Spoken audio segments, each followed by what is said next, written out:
Hello all, I am the Holland Phantom, and for today's video, I just wanted to say that we did it, you guys!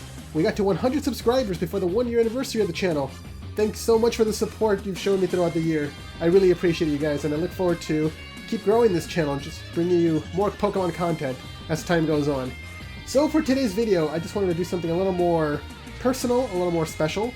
I wanted to showcase my top 10 personal favorite decks. And it's going to be a little different from my usual top 10 videos.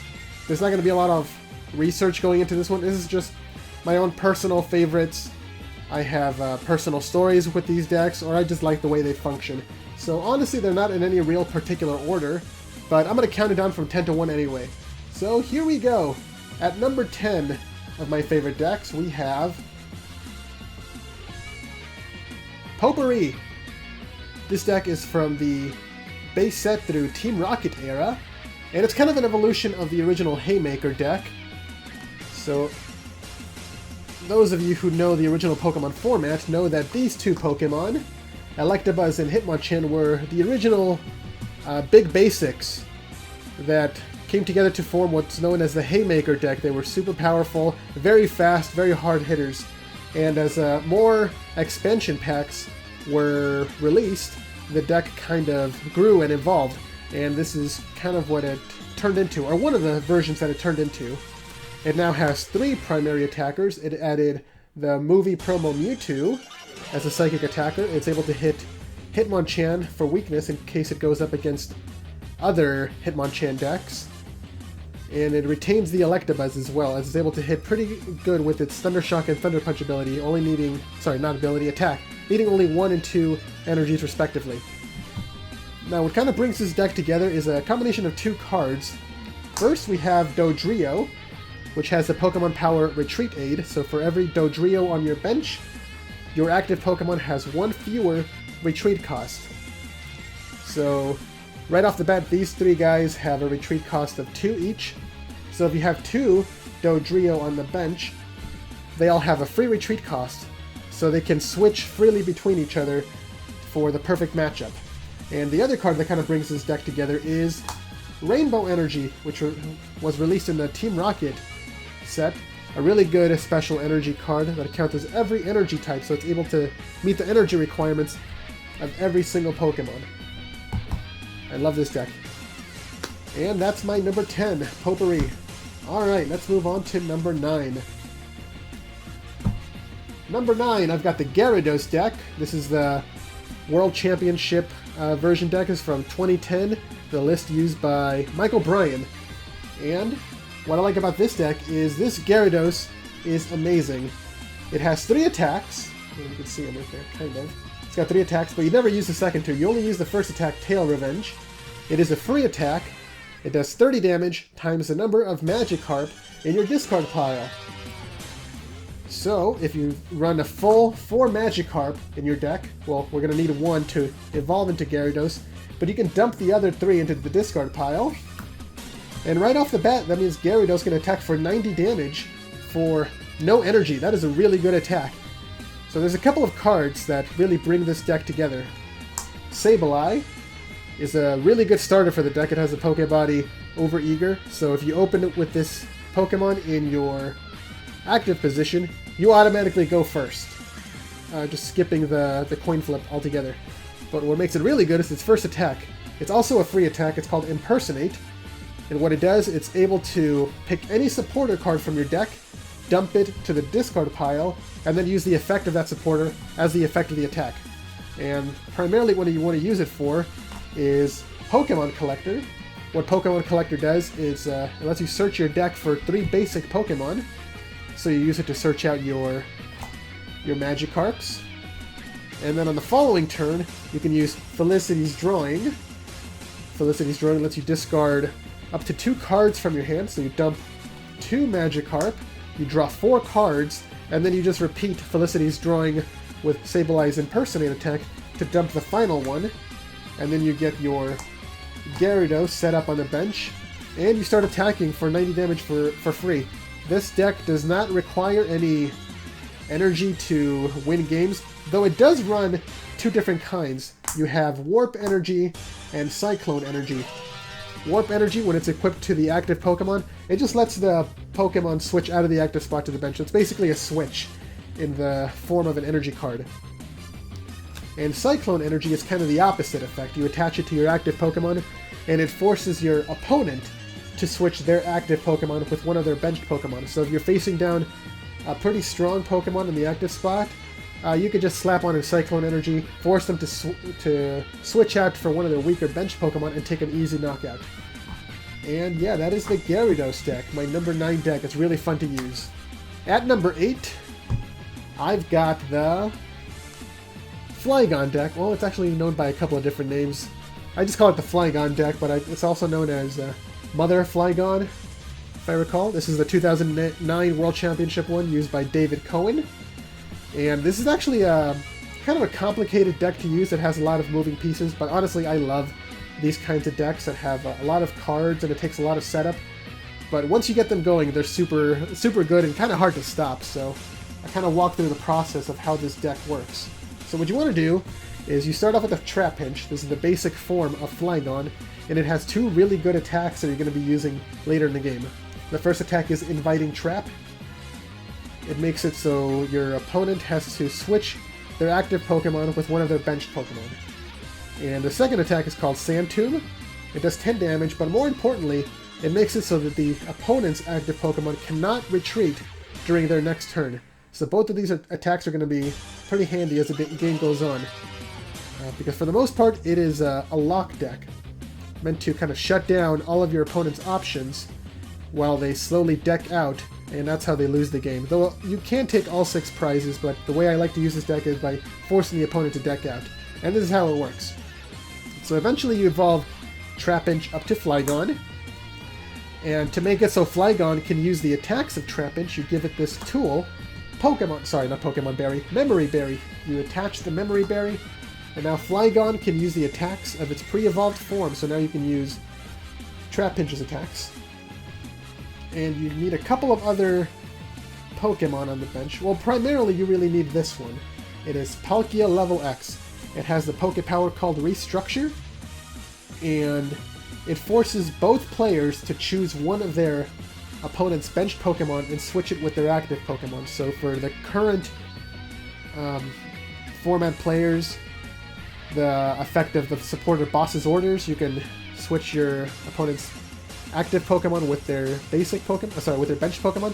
That's what Palkia does, but for both players at the same time. So you get Palkia out, and then you can choose whatever is on your opponent's bench to bring up to the active spot. But like I said, it is for both players, so your opponent can also force you to switch out one of your Pokemon and try to put you into a rough spot by locking you with the useless Pokemon in the active spot.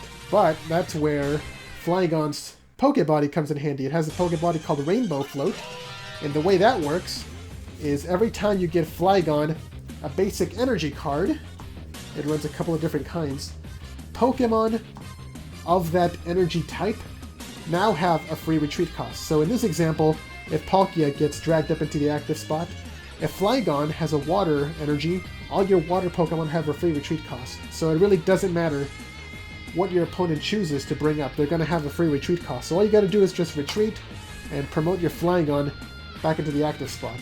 And the other Pokemon that you use in this deck, you've got Claydol, that's what the fighting energy is for, and also you use the fighting energy to use the Sand Tomb attack.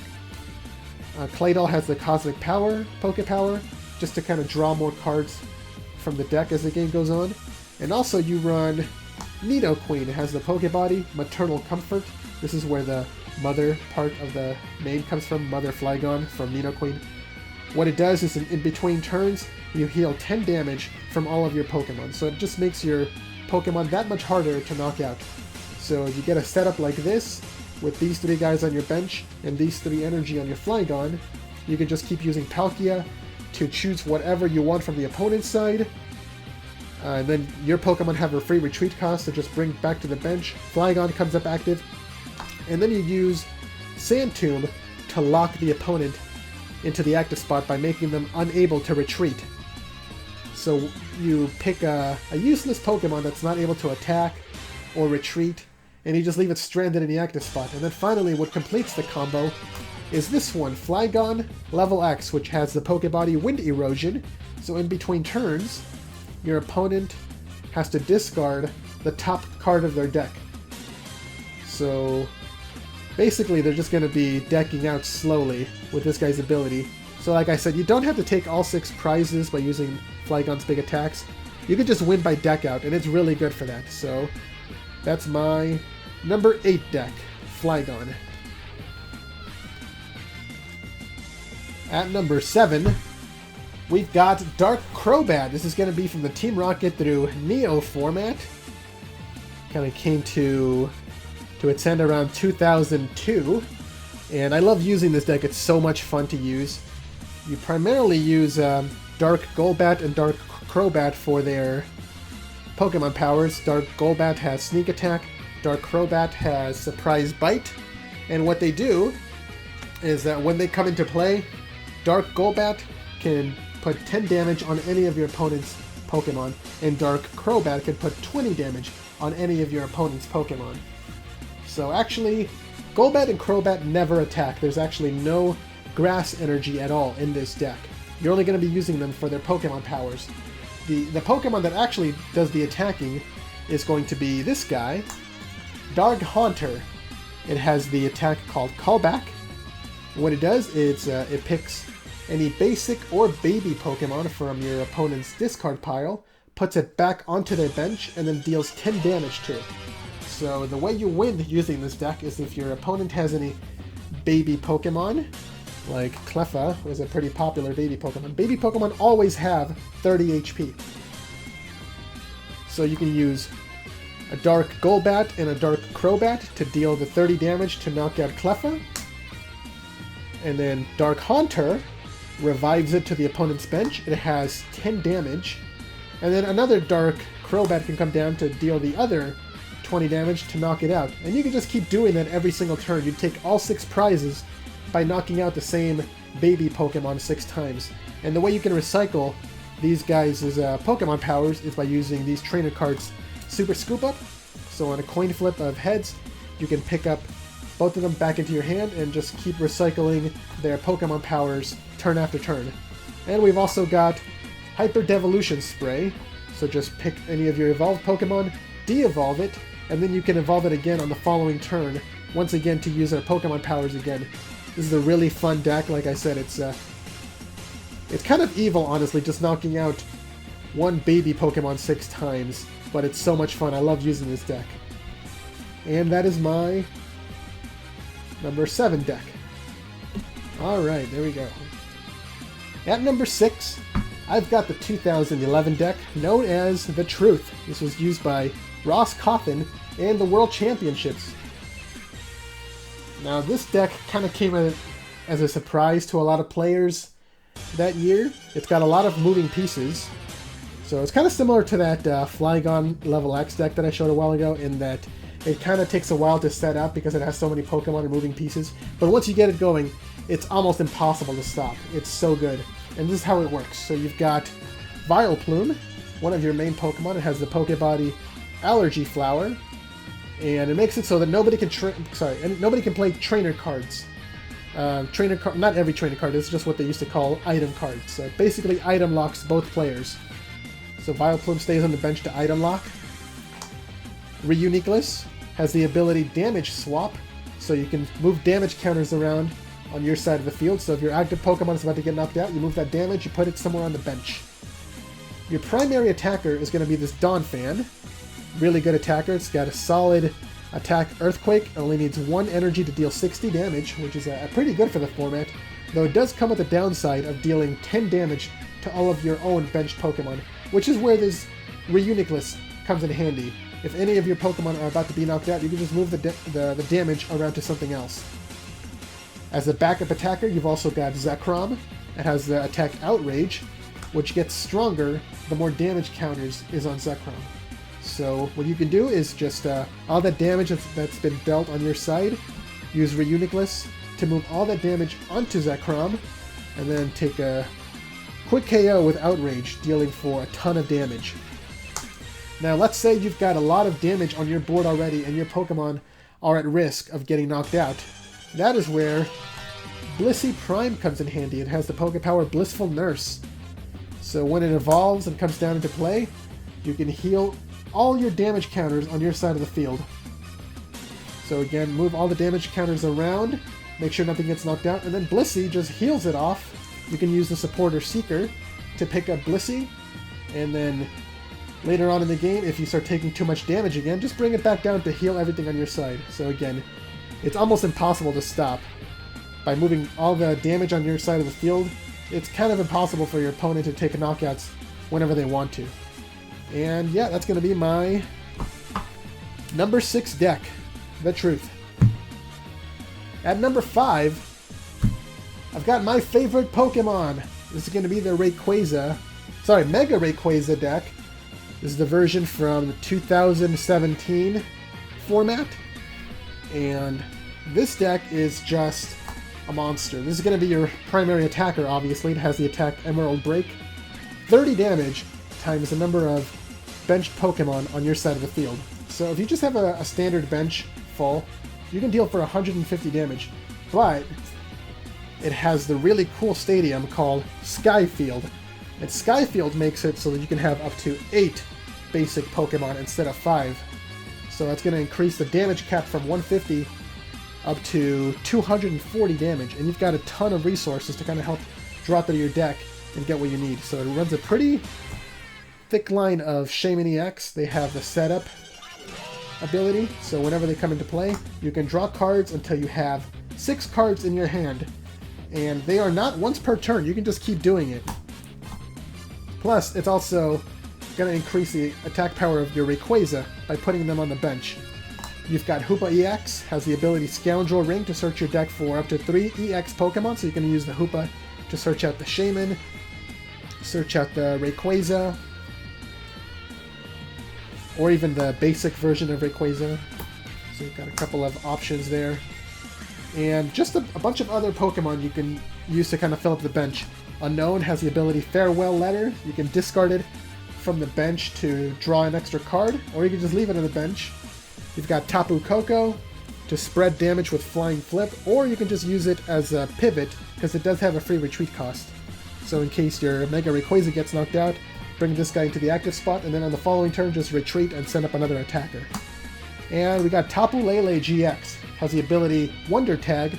When it comes into play, search your deck for any supporter. Again, just adding more consistency to the deck. So once you've got your bench full of Pokemon, this Rayquaza is pretty much impossible to stop. 240 damage is enough to one-hit KO pretty much everything in that format. And yeah, I love this deck. One of my favorite decks. At number 4, we've got Greninja Break. This is the version used in the World Championship by Cody Walensky. It was... oh, okay, just making sure I got the year right. It's 2016. Now, Greninja Break is actually one of the very few Break Evolution cards that was actually pretty good to use. A lot of them were just kind of overlooked. And honestly, on paper, you wouldn't think this guy would be so good because it's essentially a Stage 3 Pokemon, because you have to start off with the Froakie, and then you got to evolve into Frogadier, and then you got to evolve again into Greninja, and then finally you got to evolve into Greninja Break. But you did have a pretty nifty cheat using Frogadier. It has the attack called Water Duplicates, and what it does is you can search your deck for up to 3 Frogadier and play them straight to your bench without having to evolve. So instead of Greninja Break being a Stage 3, it brings it down to a Stage 2 Pokemon, which makes it way easier to use. And the way it works is primarily you're going to be using this Greninja as the primary one. It has a really good attack called Shadow Stitching. It makes it so when it attacks, your opponent cannot use abilities on their following turn. So it's really good for ability locking.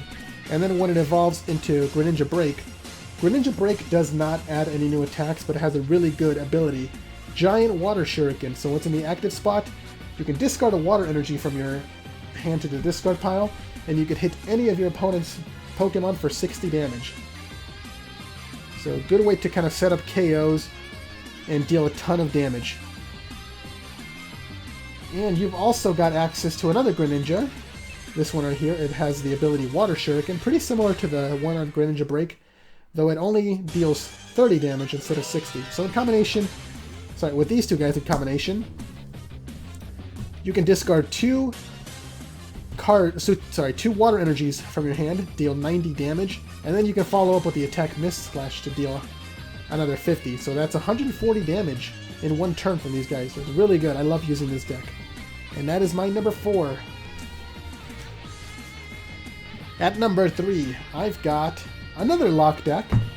This is going to be the Gothitelle XL Gore deck. This is the World Championship version used by Ian Whiten, or Witten, sorry, I don't know how to pronounce your last name. This is going to be from the 2013 World Championship. And again, kind of similar to the Vileplume and Flygon list that I talked about a little while ago. It has a lot of moving parts, and it requires a little bit of setup to get going. But again, like the other two, once you get it going, it's so hard to stop it. It's so much fun to play. And these are the main Pokemon you are going to be using. Gothitelle, XL Gore, Mew, and Dusknoir. Okay, so what these guys do is Gothitelle has the ability Magic Room. When it's in the active spot, it makes it so your opponent cannot play any more item cards at all. So it item locks your opponent when Gothitelle's in the active spot. XL Gore has a really good attack called Deck and Cover. It deals 50 damage, but also it makes it so that your opponent's Pokemon is automatically paralyzed and poisoned. And automatic paralysis is probably one of the strongest things you can have in an attack. So your opponent cannot attack or retreat on the following turn if they're paralyzed. But the downside is, once XL Gore attacks, it has to shuffle itself back into the deck. Which is where this Mew comes in handy. It has the ability Versatile, so it can copy the attacks of every Pokemon in play. So this is how it works. You've got Mew in the active spot. You can copy the attack of XL Gore. So Mew attacks, use Deck and Cover, your opponent is paralyzed and poisoned. Mew shuffles itself back into the deck. And now Gothitelle can come up as a new active Pokemon, which activates Magic Room, so your opponent cannot use any more item cards. And you can also give Gothitelle a Float Stone to give it a free retreat cost, so on the following turn, if you have another Mew, you can set up a second Mew to just retreat, promote the next Mew, and just keep the lock going turn after turn. And what Dusknoir does, it has the ability called Sinister Hands. It's kind of the opposite of what that Reuniclus did a little while ago. So instead of moving damage counters on your side of the field, it moves damage counters on your opponent's side of the field.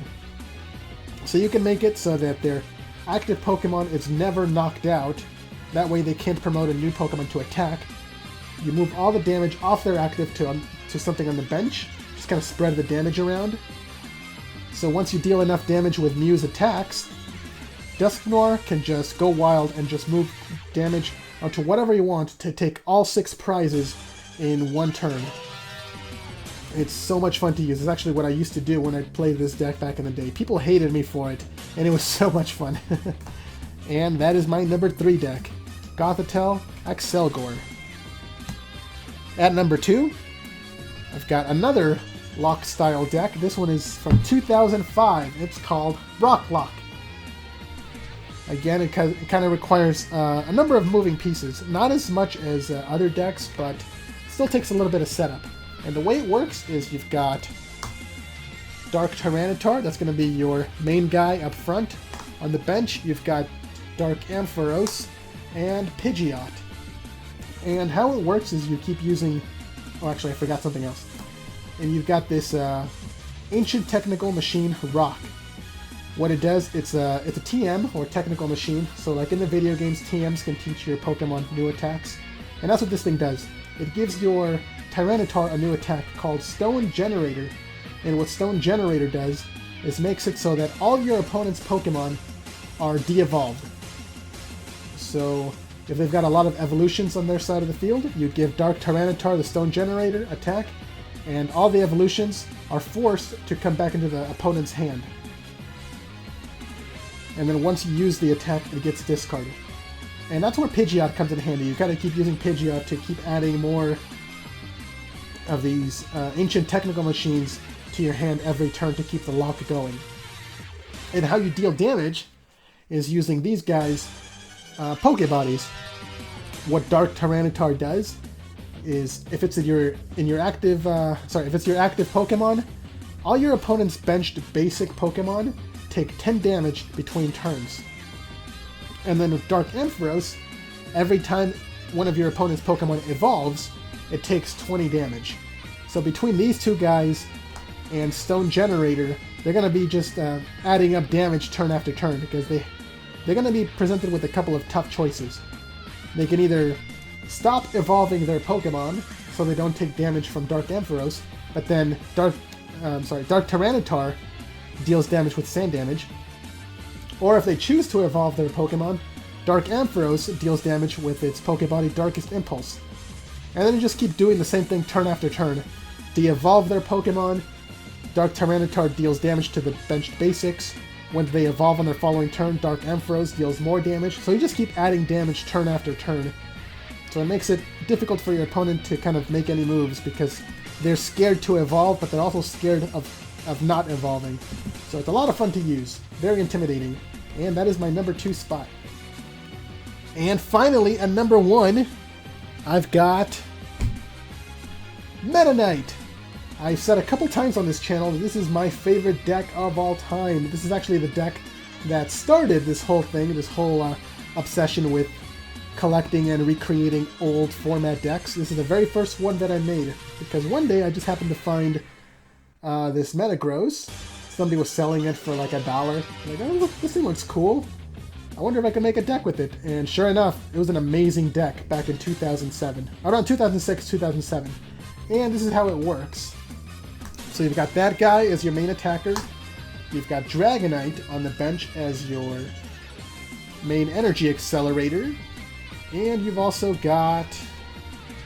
well, you've got Latios Gold Star as a backup attacker, just in case you go up against any Stage 2 Pokemon. And you've got another kind of Metagross. So this is what you do. This guy's your main attacker, has a really good attack called Crush and Burn. It does 30 damage, and then you can discard any number of energy cards from your entire side of the field. And then it deals an extra 20 damage for every energy that you discard. So you get a couple of Dragonites on the bench. Dragonite has the Delta Charge Pokepower, so you use it, get a discarded Lightning Energy back onto the bench. So with a couple of Dragonites, you get some Lightnings back into play, which can be used to fuel this guy's attack to deal a ton of damage. You can take one-hit KOs pretty much on anything. Metagross has the Pokepower Super Connectivity, kind of similar to Dragonite in that it's an energy accelerator, but instead of accelerating Lightning Energy, you can accelerate the Metal Energy, which is the other energy requirement for Crushing Burn, and it puts it directly onto the active Pokemon. So really good for recycling Metal Energy. And then, like I said, Latios is another backup attacker. In case you're facing down any strong Stage 2 Pokemon, you can use the attack Shining Star. Hits any Stage 2 Pokemon for 150 damage, so easily taking a one-hit KO on any Stage 2 Pokemon. And yeah, this deck is amazing. It's so much fun. I love using it. I try to find every occasion to play the 2007 format just so I can play this deck, because it has some of my favorite cards of all time. This guy has a really good ability too, Delta Control. You can look at the top 4 cards of the deck, choose one to add to your hand, and then put the other ones on the bottom of your deck. And if you were to reprint this ability in today's format, it would still be broken.